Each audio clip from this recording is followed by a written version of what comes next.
Jorma Vuoksenmaa, around 1/5 of the NHL season is gone already.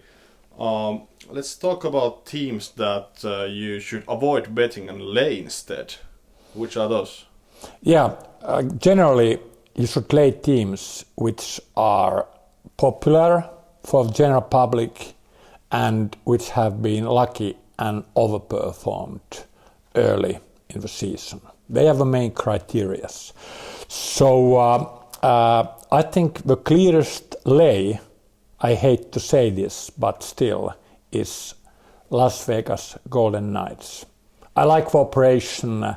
It's something which is good for NHL, good for Las Vegas, and good for ice hockey. But they are kind of media darling. They are a team of the general public.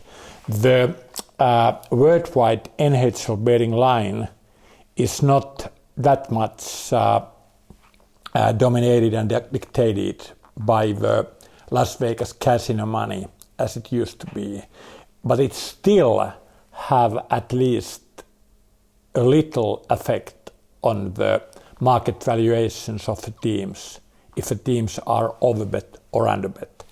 And Las Vegas, in their Cinderella story of last season, they kind of got so many supporters worldwide and everybody likes Las Vegas. So long story, but my point is that you kind of pay extra tax every time when you bet Las Vegas because they are such a popular team. Another team with equal strength would be less bet if it were not based in Las Vegas and if the high rollers didn't support the team. So don't take me wrong, Las Vegas is a good team. They were a very good team first season. Last season they were very questionably and narrowly eliminated by San Jose. And I like them, I repeat, but they are overbet all the time. Here, a very simple strategy could get more money back to you when you bet. Namely, Fleury is a really good goaltender and he has to play a lot for Las Vegas. And on those nights, then he needs the rest and he's not starting. They are the best spots to bet against constantly overestimated good team Las Vegas. So Las Vegas not that fabulous after all. Who else you got? Well, Boston Bruins might be even better lay bet. Again, they are kind of branded team. A very old one, original 5 team, but still they are kind of very popular and branded like Las Vegas is for different reasons, right? So you always pay, as I call it, extra tax with the brand teams. The problem with Boston Bruins is that they are getting old, older and older. All the key players are getting old. And now they are, it's not only my guess that Las Vegas is a brand team and lots of bets. I get some statistics from certain Las Vegas and internet betting operations, and I know which teams are popular among general publics and which are not. And Bruins and Las Vegas are very much bet, and I believe they remain to be bet even if they kind of faced a worse period of success. So Boston Bruins is very supported and they are not that good as their figures show. They have been rather lucky at the start of the season and some of their indicators like power play, it has been so good that that definitely is over the realistic limitations. They must kind of return towards the mean fair power play. And even in general in NHL, it's good to lay the good teams and to bet the so-called bad teams, especially with handicap betting. So I'm pretty confident to say that Boston Bruins is a good lay. How about Calgary Flames? Yeah, you got it. Here I'm in conflict with pretty decent NHL bettors and partly even with my own employees. I'm more Calgary negative than the most. My reasons are, to start with, they overachieved slightly last season. Now they made that, in my book, very bad trade with Lukic. And I think the team is worse now than last season. Their goaltenders are not good as they showed last season. They might improve from the save percentages from the start of this season, but they are not that classic goaltenders. So, classy, that's my key word. Calgary Flames is, in my book at least, Calgary Flames is not that kind of, class team as the market might think now after the good last season. And our indicators show that they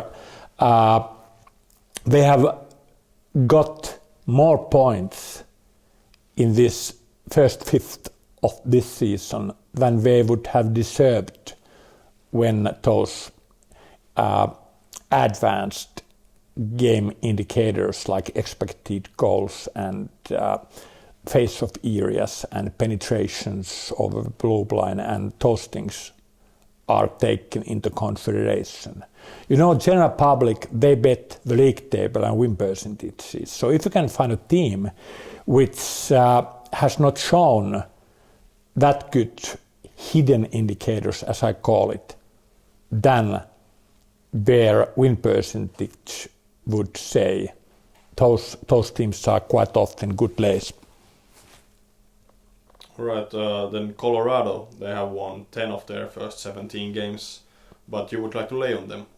Yeah, here I get new friends, at least here in Finland, because Colorado is very supported team and the Finnish players there are very popular. But I was pretty surprised how low Stanley Cup price Colorado had at the start of the season, and there were winning games won futures where they traded. Now, the very start of the season shows that the market might have been more right than I have been. To be honest, at the start of the season, the market has beaten me 6-0. At early start, market estimations have been better than mine. But it happens, and I quite believe in my models and experience. So it might be more of coincidence than any evidence of that my methods would have been bad. So with that long intro, Colorado might be one of those teams their market had the upper hand over me. Still, I still believe Colorado has a good material, but not a very deep or material with a great breadth or deepness. And even when my favorite Mikko Rantanen returns after his injury, they still remain not very, very wide and in that sense good team. One of my NHL theories is so-called draft delay, which means that it takes 1 or 2 years when those cyclical teams are going up after the bottom they have reached. So Colorado is a nice pace of the cycle. We are going upwards, but still, again, whatever I say in these Vuoksenmaa TVs, I always talk of a team strength relative to how it is priced up, how people think about the team. So Colorado is a good team, but the market thinks it's even better. So that makes Colorado a slight lay team, even if they are young and they are getting better. You know, many of their numbers are too good to be true. There, I believe that they might go towards revert to the mean, and the market thinks, oh, they are really that good. Let's bet more with even worse prices. So that's my reasonings with Colorado. Okay, so 4 lay teams: Las Vegas, Boston, Calgary, and Colorado. Yep. Then you said that New York Rangers and Edmonton, they are around we are a bit more kind of, more difficult. There are pluses and minuses. Edmonton is in very good part of the cycle. Their coach change has probably been positive, even if I didn't know it beforehand. But Dave Tippett is a good man, and now the only problem is that the market has found the team as well. So again, I'm pretty disappointed because I have been Edmonton positive all those years. Then they were disappointing. I have been Edmonton positive, lost money. But now we are too dependent on McDavid and Draisaitl. I don't know, I'm bad in sports trivia, but they might make half or 40% of the point, something like that. But it's no good in long run, and that affects the market. Bad prices. I feel sympathy towards Edmonton, but since Esa Tikkanen days, but still, they might be overpriced, and I have a big psychological barrier because, I have lost money to Edmonton, and I would like to win it back now when they are better, and now the prices are bad. So, not a strong lay, but the prices are rather bad at the moment. And then there are 2 teams that have well, not New York Rangers we were about to forget. And that's a bit same as Edmonton. I'm a fan of Kaapo Kakko, and that Mika Zibanejad is really good player as well. But there are some problems. First, the New York fans are very kind of, fast to turn their back against their team if things turn ugly. And then again, that narrowness, Rangers are too dependent on Mika Zibanejad, Kaapo Kakko, and Panarin. So, and then Henrik Lundqvist, he's the team icon, and he's getting old. And it's possible they play too much Lundqvist. So, again, not a strong lay. I feel sympathy towards Rangers, but again, their prices might be slightly short compared to the all question marks hanging over the team.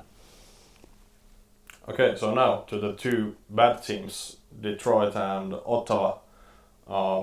They have lost a lot, so should you lay them? Yeah, why I smile is that every time when I say something like that in NHL, these 2 teams are so bad that the underdog bias in NHL doesn't fit them.